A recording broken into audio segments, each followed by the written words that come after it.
Assalamualaikum. Assalamualaikum warahmatullahi wabarakatuh. Waalaikumsalam warahmatullahi wabarakatuh. warahmatullahi wabarakatuh. Wassalatu wassalamu ala asyrafil anbiya wal mursalin Sayyidina wa maulana Muhammad wa ala alihi wa sahbihi ajma'in. Alhamdulillah, Bapak-bapak dan Ibu-ibu sekalian yang saya cintai, baik Bapak-bapak dan Ibu-ibu yang hadir di Masjid Syuhada Jalan Lodan Rawamangun maupun yang mengikuti pengajian kita ini di tempat masing-masing melalui Zoom. Mudah-mudahan Allah memberi kita hidayah ke jalan yang menyelamatkan dan membahagiakan kita di dunia dan di akhirat. Mudah-mudahan Allah memberi kita bimbingan sehingga kita bisa memahami pesan-pesan Allah dengan benar. Dan setelah itu Allah memberi kita kesungguhan hati untuk selalu menerapkan ajaran Allah dan Rasul-Nya untuk kita terapkan dalam kehidupan sehari-hari. Dan kita berharap kita dimasukkan ke dalam golongan Ahlul Quran, orang yang selalu menekuni dan menerapkan ajaran Al-Quran, sehingga kita mendapatkan syafaat dari Al-Quran. Bapak-bapak, ibu-ibu, dan saudara-saudara sekalian, mari kita membahas surat Al-Ma'un. Surat Al-Ma'un Makkiyah, artinya diturunkan sebelum hijrah. Tapi ada yang mengatakan sebagian dari surat Al-Ma'un itu diturunkan di Makkah dengan konteks tertentu, dan ada sebagian yang diturunkan di Madinah setelah hijrah dengan konteks yang lain.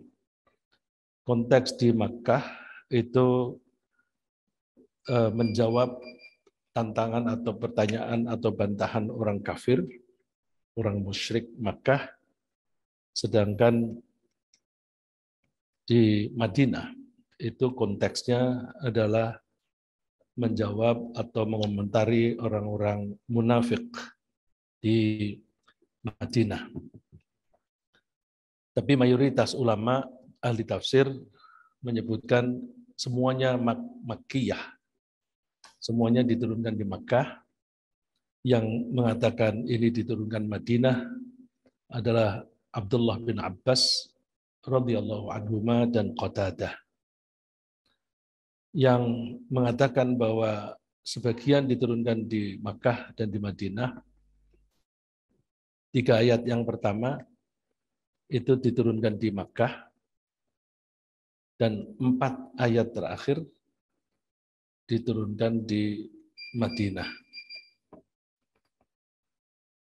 Sebab turunnya surat ini, ayat 1 sampai dengan 3, turun sebagai kutukan terhadap orang-orang yang menghardik anak yatim dan tidak mau memberi makan kepada orang miskin. Contohnya yang menonjol adalah As bin Wa'il. As bin Wa'il kita sebut pada pertemuan yang lalu, dia adalah bapaknya Amr bin As. As bin Wa'il itu jahat sekali karena ketika salah satu anaknya masuk Islam, dia aniaya setiap hari dicambuk. Setiap hari dicambuk sampai satu saat dia bisa meninggalkan rumahnya dan ikut hijrah ke Habasyah. Dan juga Walid bin Mughirah.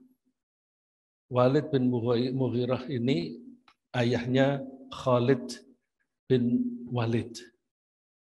Jadi di antara anaknya As bin Wa'il ada yang menonjol karena belakangan masuk Islam, yaitu Amr bin As.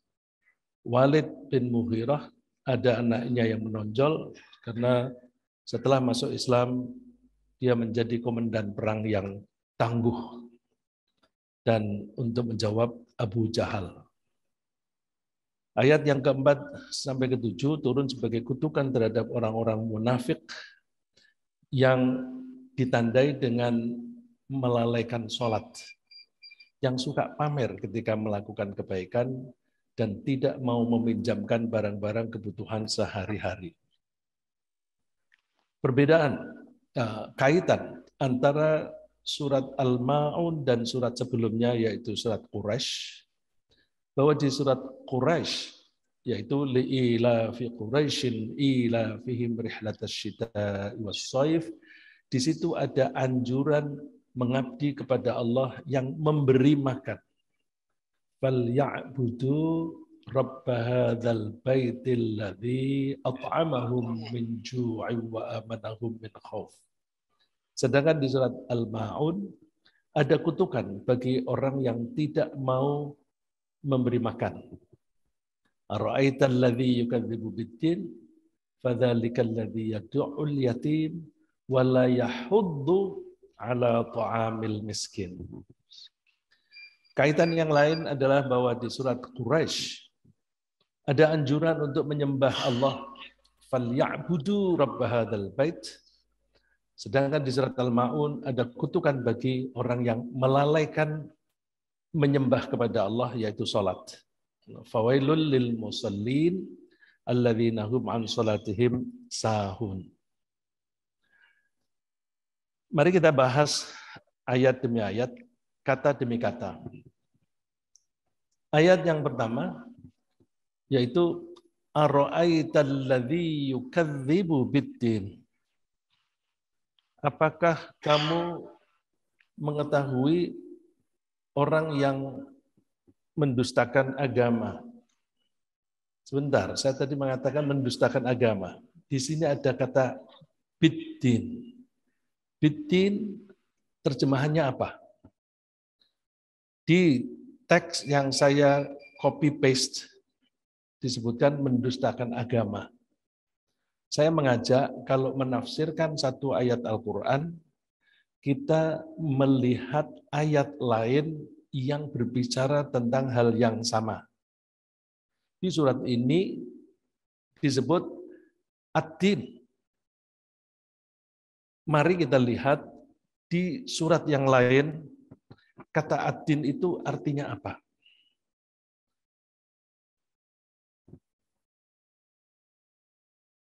Ada ad-din artinya agama. Yaitu Allah mengatakan innad dina indallahil Islam. Sesungguhnya agama yang benar menurut Allah adalah Islam. Islam adalah ketundukan dari agama yang diakui oleh Allah hanya satu, yaitu Islam. Bagaimana dengan agama nabi-nabi sebelum Nabi Muhammad? Semua agama nabi-nabi adalah Islam. Mereka tidak menyebut agamanya itu Islam karena mereka bukan orang Arab. Karena Nabi Muhammad orang Arab, maka agama itu disebut Islam. Tapi ajarannya sama. Logikanya, para nabi dan para rasul itu kan diutus oleh Tuhan yang sama. Masa ada Tuhan yang sama mengutus berbagai utusan yang pesannya itu beda? Tidak mungkin, pasti sama. Di sini kata ad-din artinya adalah Islam, agama ketundukan. Kenapa ad-din itu kita artikan agama? Ad-din itu artinya peraturan-peraturan. Jadi kalau kita mengikuti agama, kita mengikuti aturan-aturan. Berbeda dengan orang yang tidak mau mengakui agama, mereka tidak mengakui adanya aturan yang dibuat oleh Allah. mereka membuat aturan seenaknya sendiri mengikuti hawa nafsu. Meskipun tidak masuk akal, itu dicanangkan sebagai peraturan. Baik itu peraturan hidup maupun peraturan berpolitik maupun peraturan kehidupan sehari-hari. Meskipun tidak masuk akal, tapi tetap mereka memakainya karena mereka tidak mau memakai aturan yang universal. Saya menyebut universal karena Allah itu mengatur segala sesuatu untuk makhluknya secara umum, maka aturan-aturan dari Allah pasti universal.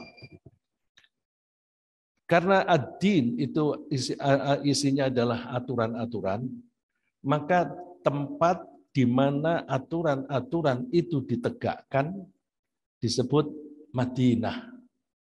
Rasulullah menyebut kota Yathrib dengan kata Madinah karena di situ tempatnya din, tempat orang mengikuti aturan-aturan, tidak boleh hidup seenaknya sendiri, tidak boleh saling membunuh dan sebagainya. Dan situasi atau kebiasaan yang mengikuti aturan itu disebut madaniyah. Kita menyebut madaniyah itu kebudayaan. Orang yang mengikuti aturan-aturan disebut madani. Madani. Masyarakat madani. Artinya masyarakat yang berbudaya. Masyarakat yang mengikuti aturan-aturan. Jadi kalau kita mengartikan ara'aital ladzi yukadzibu bid-din, ad-din itu sebagai agama, maka kita menerjemahkannya, apakah kamu tahu orang yang mendustakan agama? Ada ayat yang lain yang menggunakan kata ad-din. Artinya masih serupa. Afa ghairu dinillahi yabghuna wa lahu aslama man fis samawati wa man fil ardh. Apakah mereka mencari agama selain Islam? Jadi din di sini artinya agama lagi. Wa lahu aslama man fis samawati wal ardh. Padahal semua yang ada di langit dan di bumi sudah tunduk kepada Allah. Tau'aw wa karha, baik tunduknya secara sukarela maupun secara terpaksa. Wa ilaihi yurja'un, dan mereka besok akan dikembalikan atau akan menghadap kembali kepada Allah. Lagi, di ayat ini ad-din artinya agama. Ada ayat yang lain. Ma ta'buduna min dunihi illa asma'an sammaitumuha antum wa aba'ukum ma anzalallahu biha min sultan. Inil hukmu illallah amara alla ta'budu illa iyyah dzalikat dinul qayyim. Di situ ada dzalikat dinul qayyim walakinna aktsarun nasi la ya'lamun. Orang-orang yang menyembah berhala itu mereka tuh hanya menyembah nama-nama saja yang mereka sebut sendiri, lalu mereka konsensus untuk menyembah itu. Baik yang mereka lakukan maupun nenek moyang mereka. Padahal Allah tidak memberi kekuasaan, tidak memberi otoritas kepada yang mereka sembah itu. Allah itu merintah hanya menyembah atau mengabdi kepada Allah saja. Nah, menyembah kepada Allah saja itulah yang disebut ad-dinul qayyim. Agama yang lurus atau agama yang tegak. Jadi, paling tidak ada 3 ayat yang menunjukkan bahwa ad-din adalah agama. Mari kita lihat ayat yang lain. Di Al-Fatihah ada Maliki Yaumiddin. Apakah kita bisa menerjemahkan Maliki Yaumiddin itu sebagai pemilik hari agama? Alhamdulillahirrabbilalamin, ar-Rahmanir-Rahim, Maliki Yaumiddin. Hari ad-din. Biasanya ad-din di situ diartikan pembalasan. Apa hubungannya peraturan dan pembalasan? Tadi dikatakan bahwa agama itu aturan-aturan. Dalam aturan-aturan itu ada the do's and the don'ts. Lakukan ini, jangan lakukan itu. Ya, do's dari kata do, don't. Ya, the do's and the don't. Itulah aturan. Nah, karena agama itu isinya aturan-aturan, maka aturan-aturan itu harus ditegakkan. Harus ada reinforcement. Nah, reinforcement itu adalah pembalasan. Bagi yang melakukan kebaikan akan dibalas dengan baik, bagi yang melakukan keburukan akan dibalas dengan keburukan pula. Maka ad-din baik diartikan sebagai agama maupun sebagai pembalasan masih ada kaitan. Akar katanya sama, bahkan bunyi katanya sama. Ya. Jadi maliki yaumiddin artinya Allah itu yang memiliki hari pembalasan. Ada lagi, walladzi atma'u ay yaghfira li khati'ati yaumiddin. Nabi Ibrahim menguraikan kepada masyarakatnya bahwa kamu menyembah berhala, emangnya bisa mendengar? Emangnya mereka bermanfaat atau membahayakan kamu? Terus beliau mengatakan, Tuhanku adalah yang mengatur alam raya ini. Tuhan yang mengatur alam raya ini antara lain adalah walladzi atma'u ay yaghfira li khati'ati yaumiddin. Adalah Tuhan yang aku ingin Dia mengampuni semua kesalahanku pada hari ad-din. Hari ad-din berarti artinya hari pembalasan. Nah, lagi, wa qalu ya wailana hadza yaumuddin. Orang-orang kafir setelah dibangkitkan kembali, kemudian di padang mahsyar diminta pertanggungjawaban. Mereka mengatakan, celaka, ini hari pembalasan. Jadi, yaumuddin hari pembalasan. Hadza yaumul fasl. Ini adalah hari pemisahan, hari keputusan. Fasl itu dari kata fasala, memisahkan. Memisahkan mana orang yang masuk surga, mana yang masuk neraka. Karena hari itu dipisah-pisah antara orang yang masuk surga dan neraka, maka disebut yaumul fasl. Untuk memisahkan itu harus melalui proses keputusan. Maka di terjemahan ini disebut hari keputusan. Alladzi kuntum bihi tukadzibun, yang kalian mendustakannya. Jadi kalau kita kembali kepada arti ara'aital ladzi yukadzibu biddin, kita menerjemahkannya agama atau pembalasan. Saya cenderung, pemahaman saya, tapi bapak-bapak dan ibu-ibu bisa merenungkan juga, pemahaman saya dua-duanya masuk. Ya, untuk satu ayat ini istimewa. Dia diterjemahkan sebagai, apakah kamu tahu orang yang mendustakan agama? Masuk. Apakah kamu tahu orang yang mendustakan hari pembalasan? Masuk juga. Jadi istimewa dibanding dengan ayat-ayat yang saya kutip tadi. Ada yang jelas artinya itu agama, ada yang jelas artinya adalah pembalasan. Tapi di ara'aital ladzi yukadzibu biddin bisa mengandung dua-duanya. Orang itu mendustakan agama, tidak mau mempercayai aturan-aturan yang dibuat oleh Allah, bisa. Orang itu tidak mau mengakui hari pembalasan. Jadi mereka berbuat seenaknya sendiri karena mereka merasa tidak harus bertanggung jawab. Lalu mari kita bahas tentang yukadzibu. Ara'aital ladzi yukadzibu. Tahukah kamu orang yang mendustakan?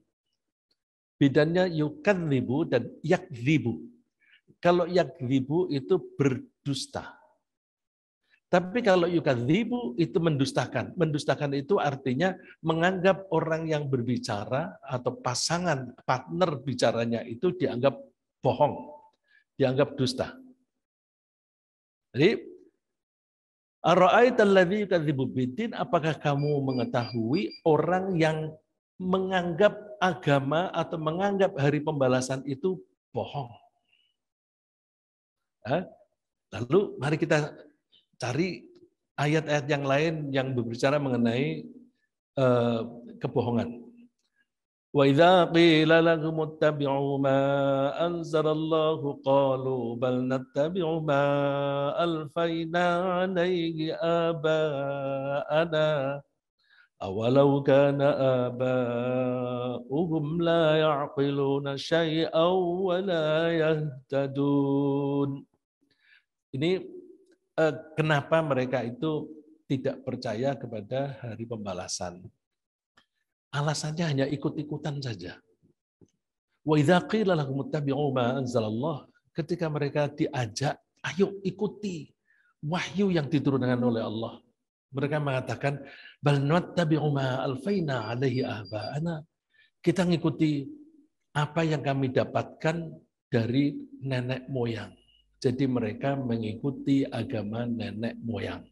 Nah, ini kalau kita lihat, ada misalnya di Amerika itu suatu pulau yang orangnya itu menyembahnya itu secara animis, budayanya masih sangat terbelakang, tidak ada listrik, dan pemerintahnya membiarkan pulau itu begitu saja. Jangan dikasih kemajuan teknologi untuk preservation, pelestarian budaya. Pelestarian budaya bahwa ada masyarakat yang semacam ini. Kalau orang Islam bisa nggak membiarkan ada satu pulau yang penduduknya dibiarkan begitu saja? Nggak bisa kalau orang Islam. Orang Islam itu kalau ada orang sesat mesti diberitahu, dikoreksi. Itu orang Islam. Tapi kalau orang non-Muslim, ya mereka tidak mengakui agama, tidak mengakui Allah, maka mereka bisa berbuat seenaknya sendiri. Nah, banyak orang yang tidak mau menggunakan pikirannya sendiri. Hanya ikut-ikutan saja. Karena mereka ikut-ikutan bapak, kakek, nenek, dan sebagainya, mereka menganggap mereka mengikuti yang mulia, sehingga mereka menyebut kakek neneknya itu sebagai leluhur. Nah, istilah leluhur itu bisa misleading. Karena tidak selalu orang tua kita itu benar. Tidak selalu orang tua kita itu benar. Kalau orang tua kita salah, kita harus koreksi. Contoh yang paling ideal adalah Nabi Ibrahim. Beliau melihat orang tuanya mengikuti cara yang salah, maka dia koreksi. Masyarakatnya juga begitu. Sampai dia menghadapi risiko dibunuh, nggak apa-apa. Tapi beliau tetap berjuang. Jawaban Allah, awalau kana aba'uhum la ya'qiluna syai'aw wa la yahtadun. Apakah mereka mengikuti agama nenek moyang mereka itu meskipun nenek moyang mereka itu tidak bisa berpikir apapun. La ya'qilun dari kata akal. Tidak bisa menggunakan akalnya atau tidak bisa memikirkan suatu apapun. Wa la yahtadun dan tidak mendapatkan petunjuk. Jadi kita tidak boleh, bahasa fikihnya, tidak boleh taklid buta. Kita kalau mengikuti agama harus itba'. Itba' itu artinya mengikuti, taklid itu artinya juga mengikuti. Bedanya, kalau itba' kita mengikuti tapi dengan mengetahui dalilnya. Kok sholat subuh pakai doa kunut? Ikut. Tapi kita jangan ikut-ikutan saja. Kita coba cari dalilnya. Kalau ketemu, oh ada kok Rasulullah pernah melakukan. Nah, kalau Rasulullah pernah melakukan, maka kita boleh melakukan. Kok tidak baca kunut? Rasulullah pernah kok sholat tidak kunut. Ya, jadi ketika kita mempelajari kita baca kunut atau tidak, dua-duanya ada referensi dari Rasulullah. Kalau misalnya orang mengatakan, loh, kan dulu pernah doa kunut tapi habis itu tidak lagi. Begini, kalau ada pedoman fikih bahwa kalau Rasulullah pernah melakukannya dan tidak secara terus-menerus, berarti itu sunnah. Kalau itu sunnah, maka kita boleh mengikuti. Ketika kita mengikuti, boleh sesekali dan boleh dipersering. Lebih sering daripada Rasulullah. Contohnya, sholat tarawih. Sholat tarawih itu Rasulullah itu hanya berapa kali? Hanya 3 kali. Habis itu nggak mau lagi keluar. Karena khawatir kalau dijadikan wajib. Karena Rasulullah pernah melakukan itu, maka itu dianggap sunnah. Nah, kalau itu sunnah, maka kita persering boleh. Kita persering, jadi setiap malam di bulan Ramadan, sholat tarawih. Boleh, boleh. Kalau kita mau ngikuti Rasulullah benar-benar, ya udah 3 malam aja. Habis itu nggak usah lagi. Ya, tapi bahwa kalau Rasulullah pernah melakukannya, meskipun hanya sekali 2 kali, maka itu berarti sunnah kalau tidak dilarang lagi. Ya. Kalau Rasulullah pernah melakukan kemudian melarang, nah itu baru. Tapi kalau Rasulullah tidak pernah melarang, berarti itu sunnah, dan sunnah itu bisa dilakukan dengan dipersering atau tidak. Tidak dilakukan juga tidak apa-apa. Nah, alhamdulillah di masjid ini ada yang baca kunut, ya kita amin. Tidak baca kunut, ya kita ikut. Alhamdulillah, mudah-mudahan kita menjadi umat Islam yang bersatu. Ya. Lagi, ada orang yang mendustakan agama itu hanya karena mengikuti hawa nafsu saja. Contohnya yang diuraikan oleh Allah, fa illam yastajibu laka fa'lam annama yattabi'una ahwa'ahum.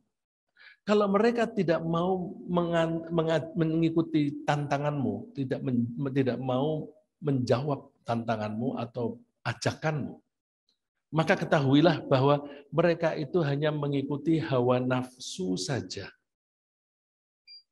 Mengikuti hawa nafsu itu bisa nafsu ingin kaya, nafsu ingin kuasa, nafsu ingin melecehkan orang lain.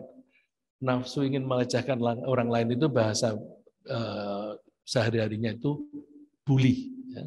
Bullying itu dorongan untuk melecehkan orang lain, baik secara fisik maupun secara kata-kata. Ketahuilah bahwa mereka itu hanya mengikuti hawa nafsu saja. Wa man adallu mimman ittaba'a hawahu bighairi hudam minallah. Siapa orang yang lebih sesat dibanding orang yang hidupnya hanya mengikuti hawa nafsu saja tanpa mengikuti pedoman dari Allah.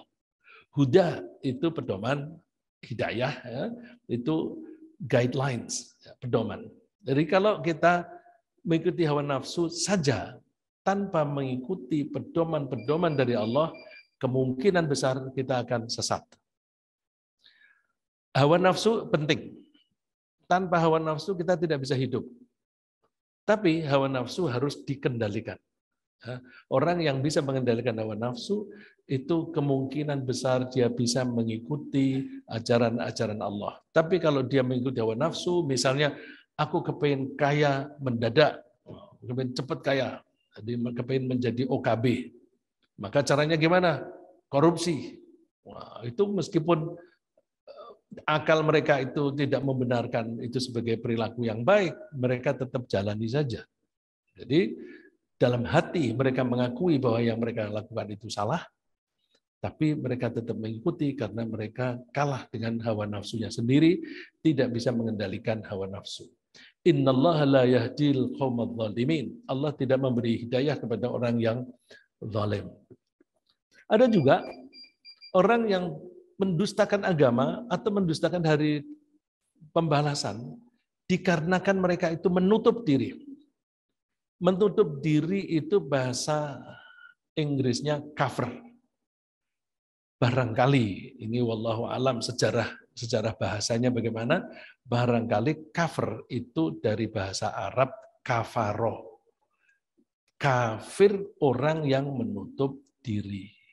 Nah, orang yang menutup diri artinya tidak mau menerima informasi dari luar karena dia sudah meyakini bahwa yang aku jalani ini benar. Maka orang itu menolak informasi apapun meskipun benar. tapi informasi itu berbeda dengan apa yang dimiliki. Oleh karena itu, mereka dinasehati pun tidak akan ada gunanya. Innal ladzina kafaru sawa'un 'alaihim a'andzartahum am lam tunzirhum la yu'minun. Orang yang menutup diri sama saja. Kamu beri peringatan atau tidak, mereka tidak akan beriman. Khatamallahu ala qulubihim wa ala sam'ihim. Karena mereka menutup diri, maka Allah menutup hati mereka, menutup akal mereka, tidak mau berpikir yang lain. Wa ala sam'ihim, telinganya juga ditutup.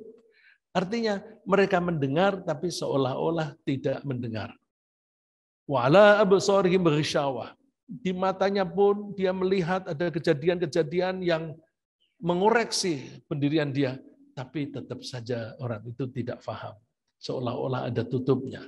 Walahum adzabun adzim, dan mereka akan mendapatkan siksaan yang berat. Ada juga orang yang tidak mau mempercayai hari pembalasan karena akalnya nggak nyampe. Coba kita banding, kita manusia dan sapi. Kita misalnya mengatakan, Dek, ini yang kita makan hari ini saja. Yang ini yang saya taruh di sisi sini dimakan untuk besok. Karena besok tidak ada warung buka dan sebagainya, maka kita cadangkan ini untuk besok. Kita manusia bisa mengetahui besok masa yang akan datang. Bandingkan kalau sapi. Sapi, kamu makan hari ini yang ini aja ya. Jangan makan yang ini. Ini untuk besok. Paham nggak? Nggak paham. Yang bisa memahami future hanya manusia yang akalnya sehat. Kalau akalnya tidak sehat, nggak bisa menangkap. Dan untuk menangkap masa depan itu harus latihan. Orang Islam harus selalu orientasinya ke masa depan. Hidup sekarang tidak usah berfoya-foya, tidak apa-apa. Yang penting aku nanti hidup nikmat di surga. Kenapa? Tahu masa depan itu ada yang namanya surga dan neraka.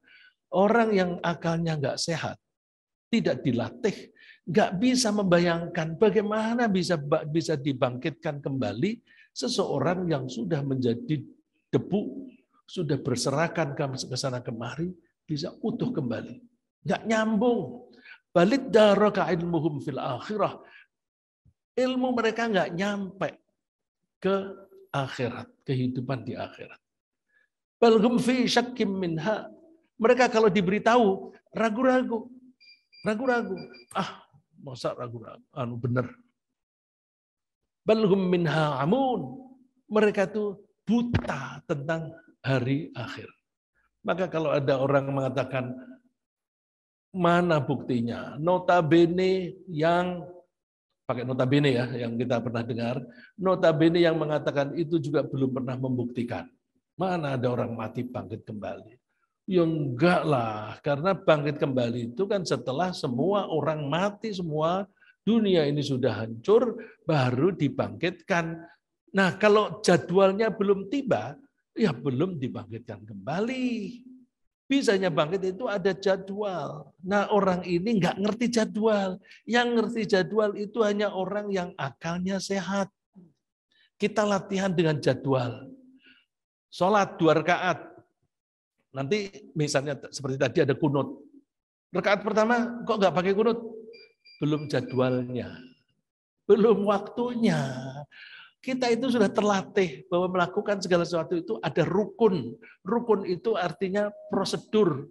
Prosedur 1, 2, 3, 4, 5, dan seterusnya. Kita terlatih. Orang-orang itu nggak pernah terlatih. Maka mereka tidak sabar mengikuti prosedur. Maunya bypass. Gitu. Ya. Jadi alhamdulillah kita bisa percaya, mereka mengatakan wa qala alladziina kafaru wa idza kunna turaban wa abauna a inna lamukhrajun. Orang-orang kafir mengatakan, apakah kita ketika kita sudah menjadi debu, demikian juga nenek moyang kita, lalu kita dikeluarkan dari kuburan? Enggak masuk akal. Akalmu yang tidak dimasuki, yang tidak dimasuki. Jadi kalau mereka bilang tidak masuk akal, bukan itu yang tidak logis, tapi akalnya yang tidak bisa dimasukin logika. Ya. Ada juga mereka itu tidak percaya, lalu kalau mereka berbuat baik bagaimana? Tidak ada nilainya besok di akhirat. Walladzina kadzabu biayatina wa liqa'il akhirati habitat a'maluhum hal yujzauna illa ma kanu ya'malun. Orang yang mendustakan ayat-ayat kami dan mendustakan hari pertemuan di akhirat. Ini kan biddin tadi, ara'aital ladzi yukadzibu biddin. Hari pembalasan itu di akhirat. Orang yang kafir, yang menutup diri, habitat amaluhum. Amal-amal mereka itu hangus, lebur. Hal yujzauna illa ma kanu ya'malun. Mereka tidak dibalas kecuali sesuai dengan apa yang mereka lakukan. Dan neraka disediakan untuk orang-orang yang mendustakan. Wa ammal ladzina fasaqu fama'wahumun nar. Orang-orang yang fasik itu artinya orang yang tidak mau melaksanakan perintah atau orang-orang yang suka melanggar-melanggar. Itu fasik. Fasik, ada ulama yang berpendapat seorang yang fasik mesti kafir. Tapi ada yang mengatakan fasik ada dua macam. Kalau dia masih ada titik kecil mempercayai sebagai tidak ada Tuhan kecuali Allah, maka orang fasik dianggap dosa besar tetapi tidak kafir. Tapi kalau kita baca di Al-Quran, kalau disebut fasik itu tempatnya neraka. Wa ammal ladzina fasaqu fama'wahumun nar. Adapun orang-orang yang fasik maka tempat tinggal mereka adalah di neraka besok di hari pembalasan. Kullama aradu ay yakhruju minha, ketika mereka ingin keluar dari neraka, wa'idu fiha, mereka dikembalikan lagi. Wa qila lahum dzuqu 'adzaban nar alladzi kuntum bihi tukadzibun. Rasakan siksaan api neraka yang kalian dulu mendustakan. Jadi orang mendustakan itu rugi sendiri. Misalnya begini, mana lebih untung orang yang percaya dan tidak percaya akan ada balasan? Anggaplah ini adalah suatu balasan. Orang yang percaya, maka dia akan mempersiapkan diri supaya ketika ada balasan, dia selamat. Terus, ya kalau memang ada balasan, kalau tidak ada gimana? Bandingkan, orang yang tidak percaya, karena tidak percaya maka tidak mempersiapkan diri. Ternyata tidak ada. Ya kalau memang ternyata tidak ada, dia tidak percaya, aman. Tapi kalau orang yang percaya, dia mempersiapkan diri.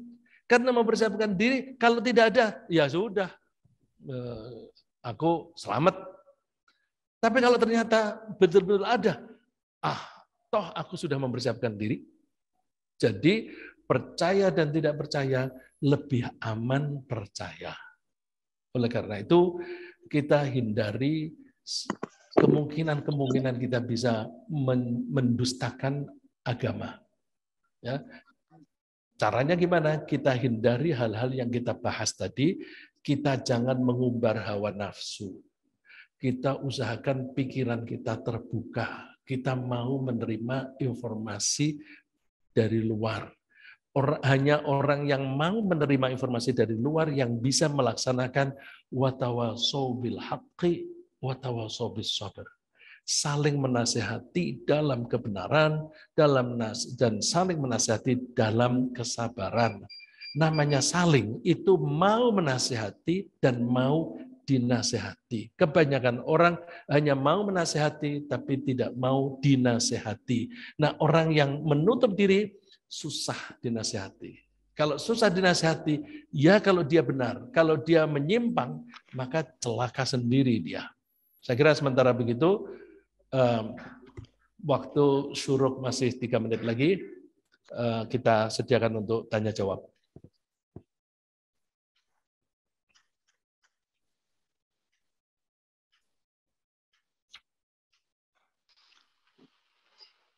Baik, jazakallah khairan kasiran kepada Bapak Ustadz kita yang telah menyampaikan materi tentang surah Al-Ma'un.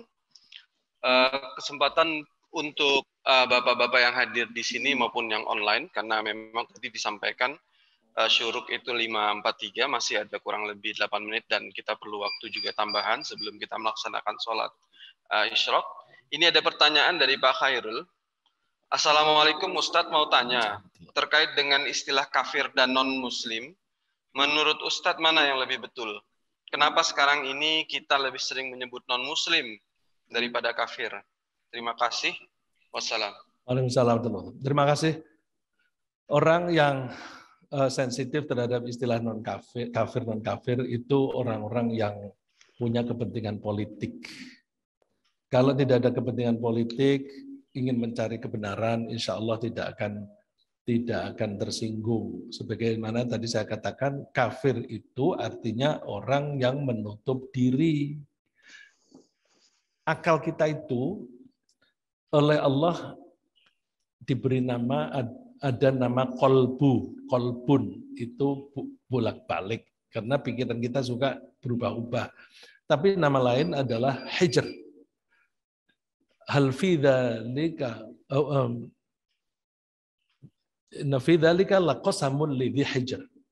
Di awal fajri itu, dalam hal itu ada qasam, sumpah bagi orang yang punya akal. Akal disebut hijr, disebut kamar. Kamar itu ruangan, kemudian ada pintunya. Tidak disebut kamar kalau tidak ada pintu.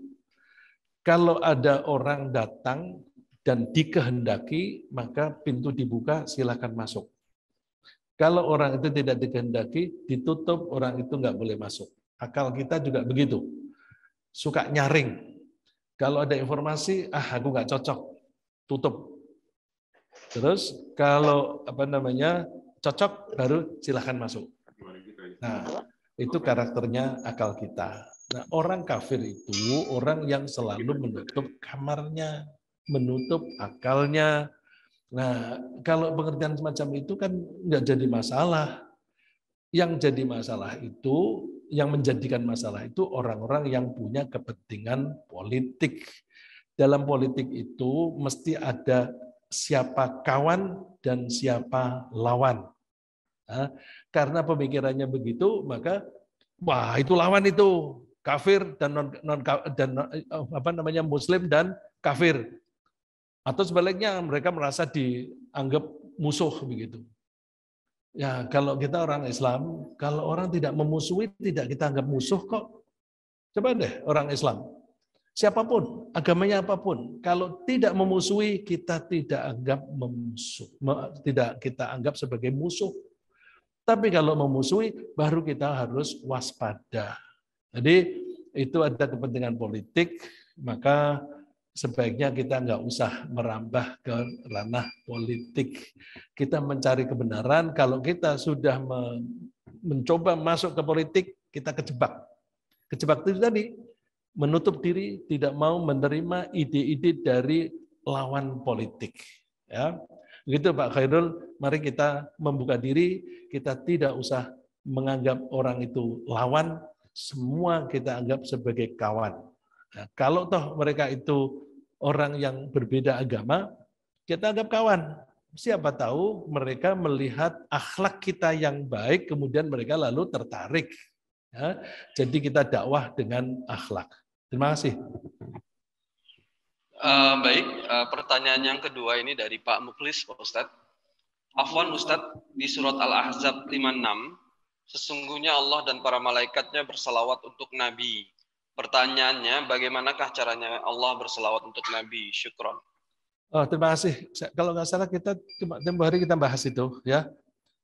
Innallaha wa malaikatahu yusalluna 'alan nabi ya ayyuhalladzina amanu sallu 'alaihi wa sallimu taslima. Kata shalla itu bisa diartikan sholat, bisa diartikan sholawat. Kalau di situ ada kata 'alan nabi berarti sholawat. Nah, apa arti kata sholawat? Bersolawat itu kita lihat subjeknya siapa. Kalau subjeknya pelakunya itu manusia, mari kita bersolawat kepada Rasul. Lalu kita baca Allahumma sholli ala Muhammad. Sholli itu artinya berilah rahmat. Wahai Allah, berilah rahmat kepada Nabi Muhammad. Jadi kita tidak punya rahmat, yang punya rahmat Allah. Kita mohon Allah berilah Rasulullah itu rahmat. Begitu pula malaikat. Ketika malaikat itu bersolawat, itu malaikat mohon kepada Allah memberi rahmat kepada Nabi Muhammad. Bagaimana dengan Allah? Nah, pertanyaannya di situ. Apakah Allah itu minta supaya dia diberi rahmat? Minta kepada siapa? Yang punya rahmat kan hanya Allah. Ya, karena yang punya rahmat hanya Allah, maka Allah ketika sholat itu artinya Allah merahmati. Ya, jadi innallaha, sesungguhnya Allah itu berselawat kepada Nabi Muhammad artinya Allah merahmati Nabi Muhammad. Malaikat dan orang-orang yang beriman berdoa supaya Allah memberi rahmat kepada Nabi Muhammad. Ya, jadi kata kerja yang sama ketika subjeknya berbeda maka artinya berbeda. Terima kasih. Baik, apakah dari bapak-bapak yang hadir di sini ada pertanyaan? Mungkin kami sampaikan nih Pak Ustadz. Dalam rukun iman itu ada juga percaya pada hari akhir, yaumul akhir. Sementara pada surah ini kita bicara yaumuddin. Apa perbedaan atau persamaan yaumul akhirah dengan yaumuddin? Begini, kita atau Allah, dalam hal ini Allah yang memberi nama. Allah memberi nama itu kadang-kadang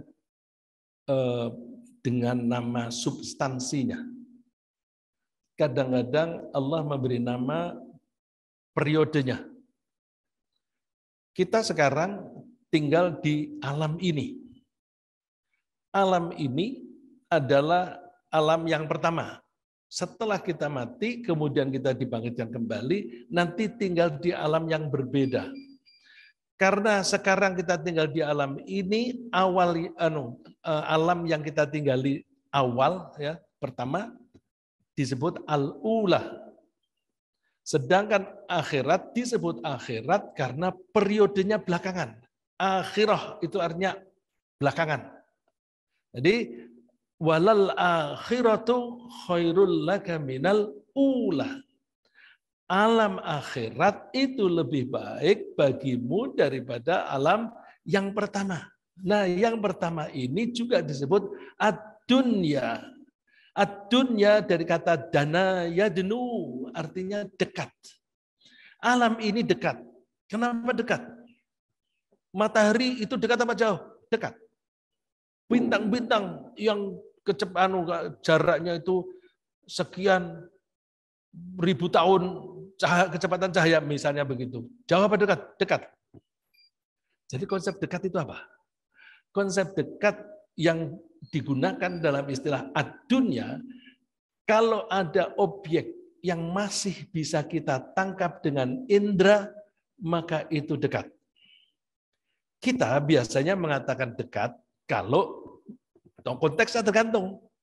Oh, saya bisa mengambil ini karena dekat. Tapi saya mengambil mic yang ada di situ, nggak bisa karena jauh. Nah, ini konteks ini segitu jauh. Tapi coba, saya ngomong sama Pak Andi bisa aja berbisik-bisik karena dekat.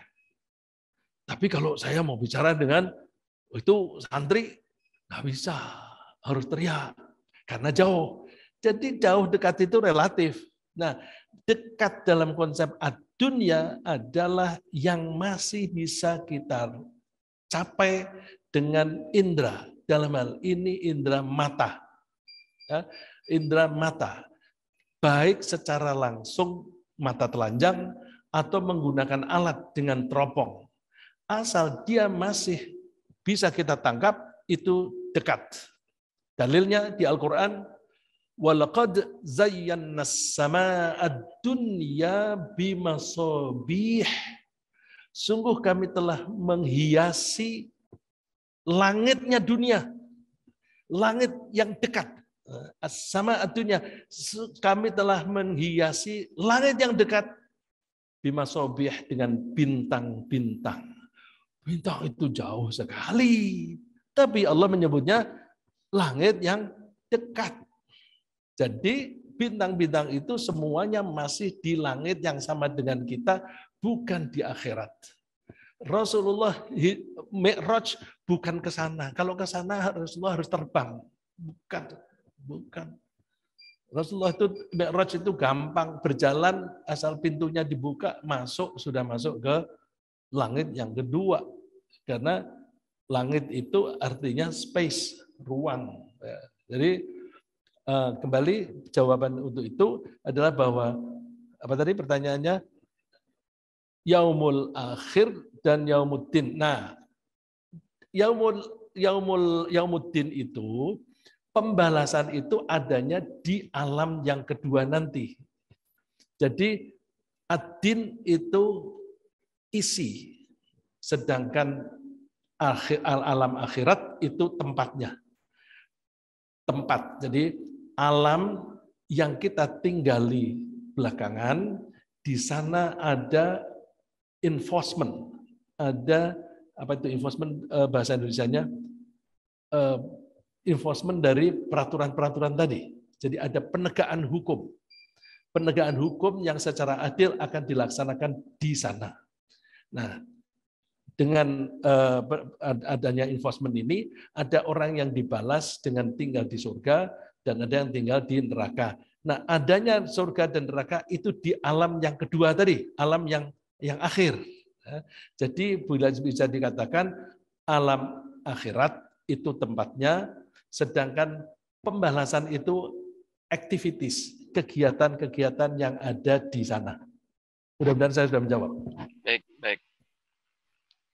Baik, Pak Ustadz, ini juga ada dari Ibu Tami. Ustadz mohon izin, apakah arti kata Islam sendiri itu disandingkan dengan din? Apakah ada dalam Al-Quran kata Islam itu? Jadi inna dina indallahil Islam. Kalau pertanyaannya disandingkan. Agama yang diterima oleh Allah adalah Islam ketundukan. Jadi agama itu way of life, cara hidup. Nah, cara hidup itu ada orang yang menempuh cara semau gue. Semau gue itu sama dengan orang yang ngikuti hawa nafsu, suka-suka. Apa yang suka jalani, nggak suka tidak mau.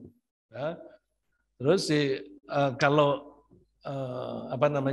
Islam itu enggak, cara hidup itu metodenya macam-macam. Nah, Islam itu metodenya cara hidup dengan tunduk kepada Allah. Tunduk kepada Allah itu gimana? Kalau ada pilihan keinginanku dan keinginan Allah, maka kita tanggalkan keinginan kita, kita ngikuti keinginan Allah. Contoh yang paling gampang saya pernah sebutkan, kita capek sekali pulang dari bepergian dari Kuningan jam 2 pagi. Capek. Kemudian begitu datang sebentar lagi subuh. Subuh itu Allah menghendaki sholat. Tapi masing-masing menghendaki, aduh capek, ngantuk, tidur. Tapi ternyata rombongan dari kita yang pergi ke Kuningan, pulang sampai di sini jam 2, macet, subuh-subuh semua lengkap di masjid. Luar biasa. Nah, ini orang-orang Islam.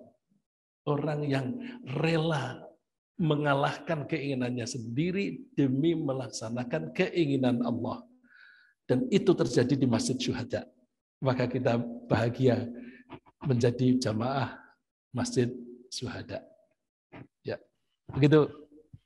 Baik, ada di antara bapak-bapak yang hadir di sini pertanyaan?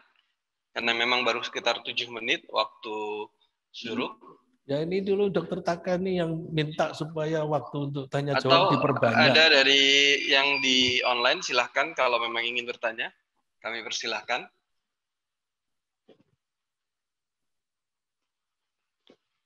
Ada? Oh, bentar.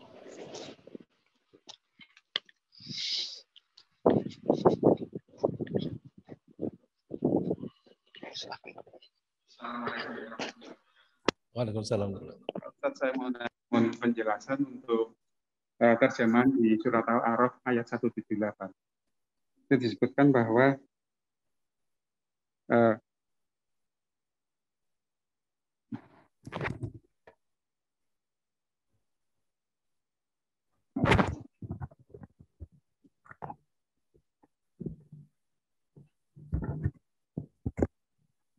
barang siapa diberi petunjuk oleh Allah, maka dialah yang mendapat petunjuk. Dan barang siapa disesatkan Allah, maka merekalah orang-orang yang rugi. Pertanyaan kami ini, apakah betul Allah menyesatkan makhluk hambanya? Terima kasih. Terima kasih. Allah itu maunya memberi petunjuk. Coba mulai dari awal Allah ketika menyuruh Nabi Adam dan Ibu Hawa keluar dari surga. Qulnah bitu min hajamnya.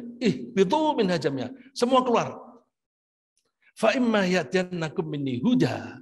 Kalau nanti ada petunjuk dariku datang kepadamu. Jadi Allah menjanjikan akan selalu memberi petunjuk. Jadi kalau kita mau, misalnya kita diam aja di rumah, itu insya Allah petunjuk Allah itu datang. Cuma kita mau apa enggak?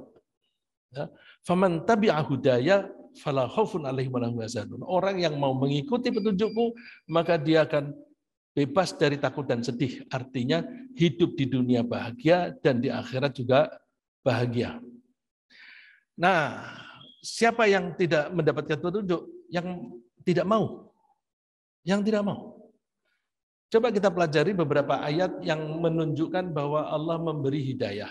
Misalnya, walladzina jahadu fina lanahdiyannahum subulana. Orang yang mau bekerja keras untuk mengikuti jalan Allah, maka aku akan beri petunjuk. Artinya, kalau kita mau mencari, Allah kasih. Kita berkumpul di sini, baik secara offline maupun online. Niat kita kan ingin mendapatkan petunjuk dari Allah. Maka insya Allah Allah akan memberi. Jadi hidayah itu Allah memberi, tetapi kita mesti berusaha. Nah, orang yang menolak, ya namanya menolak, ya biarin aja. Jadi cara menerjemahkan yudhillullahu mayyasha, Allah membiarkan sesat kepada orang yang Dia kehendaki. Yahdi mayyasha, Allah memberi petunjuk kepada orang yang Dia kehendaki dan membiarkan sesat kepada orang yang Dia kehendaki. Jadi menerjemahkannya membiarkan sesat. Kenapa? Ya mereka tidak mau kok. Kalau mau mesti dikasih. Ya. Walladzina tadau zadahum huda. Orang yang memang mau menerima petunjuk, ya, ihtada, kalau Bapak mempelajari sorof itu perubahan kata dalam bahasa Arab. Hada artinya memberi petunjuk. Kalau kata hada dikasih imbuhan. Imbuhannya berupa prefix. Prefix itu apa? Bapak sudah lupa. Itu pelajaran SMP ya. Prefix itu di depannya itu ada imbuhan dan di tengahnya ada imbuhan. Asalnya hada, hada, terus ada ya. Terus ditambahin di depannya i. Gitu. Terus ada lagi ta. Jadi ada prefix, ada infix. Nah, terus artinya istilah sorofnya lil mutawa'ah. Ada kemauan. Jadi ihtada, mau menerima petunjuk. Walladzina tadau zadahum huda.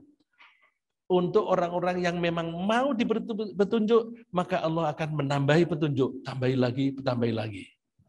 Jadi itu tadi membuka hatinya. Jadi kalau secara lahiriah kita menerjemahkannya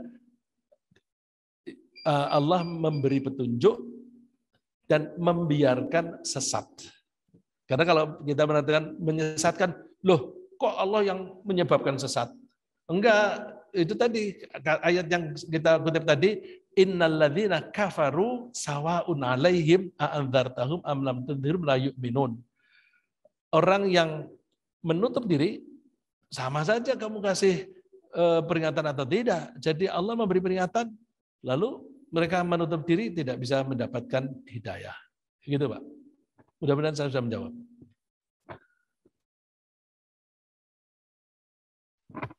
Masih ada waktu? Baik, masih ada Pak, sebelum nanti kami tutup.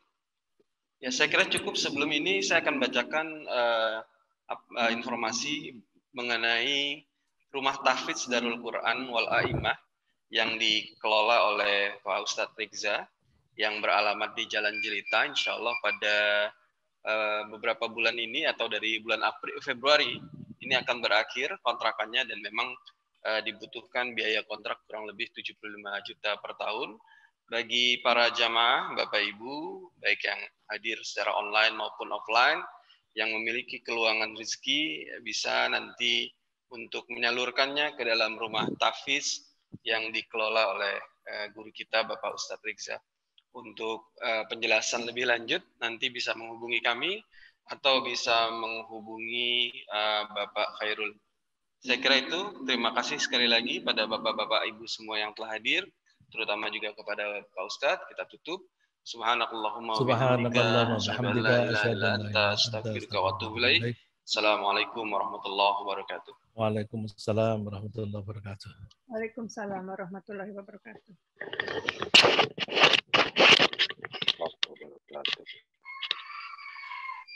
Terima kasih Pak Ustadz.